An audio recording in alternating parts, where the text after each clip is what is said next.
the fourth win is always the toughest. And again, like I said, these guys aren't going to go away. They're a very good team. They've won back-to-back Stanley Cups for a reason, and it's going to be a tough one. So I think we've got our work hats on and we're ready to go to work. Put the work hats on. It's time to go to work, says Nola Chari. What are you laughing at me?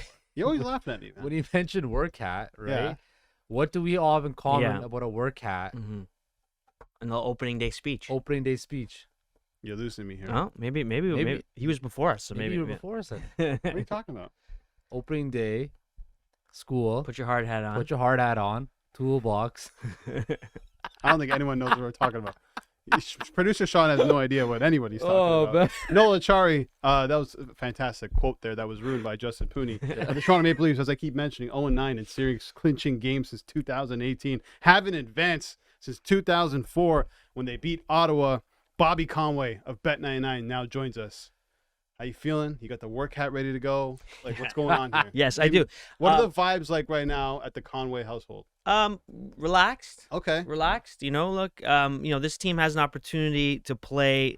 I don't want to say it's a game 7 for them, but it kind of is. For the Leafs. For Leafs. Right. Because, if they lose tonight, then it's game 6. Now all the pressures, you don't want to go to another game 7.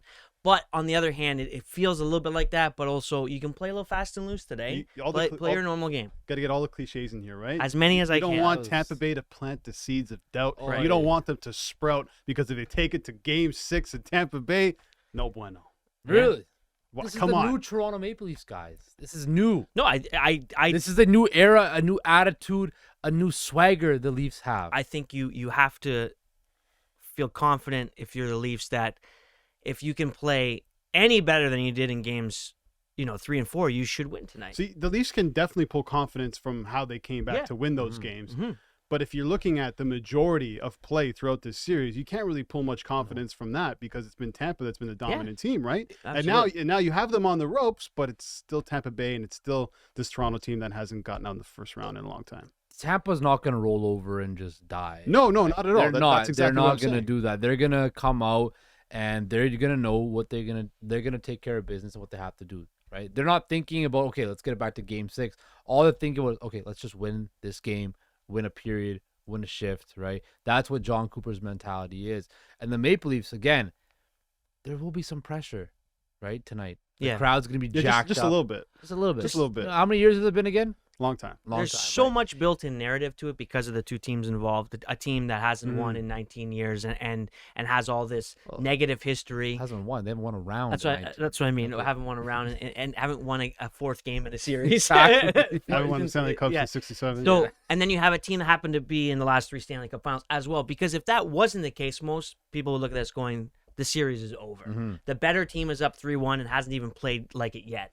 And so you have to have built-in narrative, and much of it is deserved for both of those teams. For sure. But I think we take a lot away from what Tampa Bay is and what Toronto is by bringing that narrative in. The reality is we haven't seen Tampa Bay play like they have over the last 2 games in the sense of blowing leads in the last 3 years. We also haven't seen Toronto be able to win games where they shouldn't have deserved to win. And they did. So is it with chicken and egg? Is it really Tampa? Is it really Toronto? We build it in saying, oh, it's just Tampa Bay must have blown it and the Leafs are getting lucky. It's really not. It's just the narrative of those two teams. They have so much history there that we add that in. In reality, it's the better team is up 3-1, and maybe they shouldn't be. The better team on paper is right. Up 3-1. Yeah, of course. Yeah, but the Lightning have been the better team majority of the Yes. series. And I think the biggest thing about the Leafs is they're going to the dirty areas to score goals. I've never seen the Toronto Maple Leafs of this edition of the Toronto Maple Leafs do that.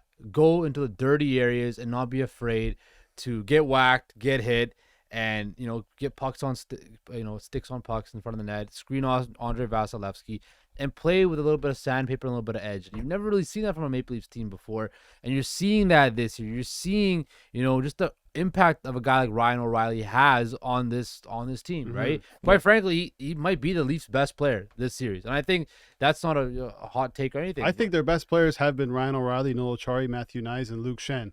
All new additions to this team. And right? if we had talked about this a week ago or so and said, hey, those guys are going to be the best Leaf players, you would have thought the Leafs would be the ones down. Well, Shen was supposed to be the 7th guy. Exactly. now he's partnering with Riley. The fact that these depth players and these guys, every guy you mentioned, even Matthew Knies, he has not been afraid once to take the puck to the net at all. Yeah. He's showing you that he has the size and the skill to compete at the highest level. And I think that right there is the biggest factor for the Toronto Maple Leafs. They're not afraid anymore of anybody. And again, that's just what confidence builds. And they're playing with a lot of confidence. So, Bobby, speaking of Matthew Knies, it looks like he's going to be jumping on the second line with Tavares and Marner, according to practice.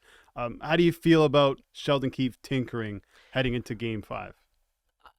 Look, the Leafs haven't played well. I was surprised that Bunting didn't find a way back into the lineup, not with Knies coming out, but in a way trying to find a way to get him back in, mainly because, look, the guy's a 20-plus goal scorer, adds a different type of element to the game. But more importantly, the team, although they've won 2 games or 3 games without him, but 2 games they haven't looked good in, right? So, I mean, you could have justified it, but there's the old adage, you don't change a winning lineup, and they are one at this point.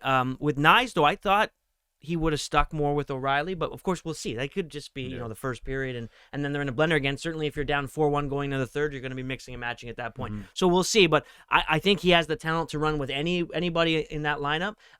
It stretches the lineup a bit if you have him on the third line, but give him the opportunity. He's been one of the best players, like you guys have been saying. He has this unbelievable, blind confidence. He just goes in there and he plays really well. Quickly, on the Michael Bunting situation, we talked about it a lot yesterday. Where are you at with him not coming into Game 5? I was surprised, again, because there's other areas he could have drawn into. If it was just a straight Bunting for Knies, I would have said no. Deserved that opportunity to continue to play. But there's also the idea of trust factor, and you don't want to, look, Bunting's played. You played one period or whatever it was in the series, and all of a sudden you're saying you don't trust him. I don't know about that, but Sheldon Keefe said he's going to be back in the lineup, but just won't be tomorrow. That was, of course, was yesterday. So I believe that. I think he's a player they're going to need that if they were to move on. But right now things are rolling, so keep it as is. Yeah, and the core has been pretty good, right, so far? Yeah. I mean, going back to the Bunting, you just can't trust him, right? He toes that line. He's going to cross that line and could make the team shorthanded. Yeah, Keefe says he trusts him, right, which is huge. I wanted to play this clip of Ryan O'Reilly at practice this morning talking about how impressed he's been with the core inside of the dressing room. I've been very impressed. I think this obviously been a very emotional series. The first game gone, the response, and then up and down, finding ways to win. I thought the core, though, has done a phenomenal job just for being in the room, things that they're saying, just being even keel and taking everything in stride. It's been very impressive. Man, for a Conn Smythe winner, a Stanley Cup winner, to say that about that core, and I think a lot of Leafs fans seem to believe that maybe this core is not the right group of players. When I talk core, Nylander, Matthews, Marner, Tavares isn't the right core for this Toronto Maple Leafs team. Maybe they don't have what it takes to win a playoff series. And you're hearing it from that guy. I mean, it carries a lot of weight. I mean, but what's he supposed to say? No, they're not doing on the right. He doesn't have to say he's impressed by them in the dressing room, though. I guess, but I mean, look,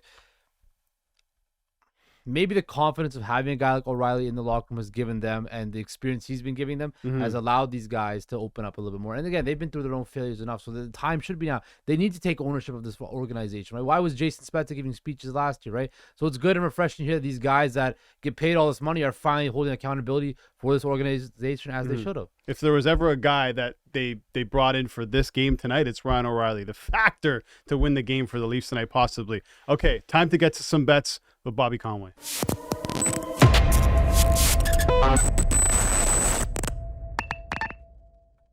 The only man on the Homestand Show with his own graphic. I love that. Thanks. The drama. As you wait through this. Okay, what do you got for us? What do I got? I got a couple of hockey plays and a baseball play. Okay. I think it's curtains tonight for the Jets. I think the Golden Knights roll in that game. It's unfortunate. I saw a great video on Twitter of you, Albert, telling me that Scheifele wasn't going to be in the lineup and Morrissey's not in the lineup. It's going to be tough.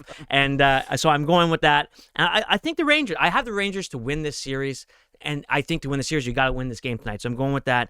And the team that I am all over the entire baseball season so far, the Pittsburgh Pirates this weekend or throughout the weekend will be playing the Washington Nationals. Every game, just put a couple units down on the Pirates and they'll look good because their odds aren't being reflective for how well they're playing. One of the best teams in baseball. Yeah. Yes. A great story. Drew Maggi. I don't know if anyone's following this. I keep talking about it all day. But he's played his whole entire career in the minors and gets a chance with the Pirates. Struggled last night, but that's not part of the story. Bobby Conway, thank you so much. No problem, guys. Good luck. Enjoy watching the game tonight. Yes. All right, coming up after the break, Eric Young of FTN Network joins us to talk some more hockey.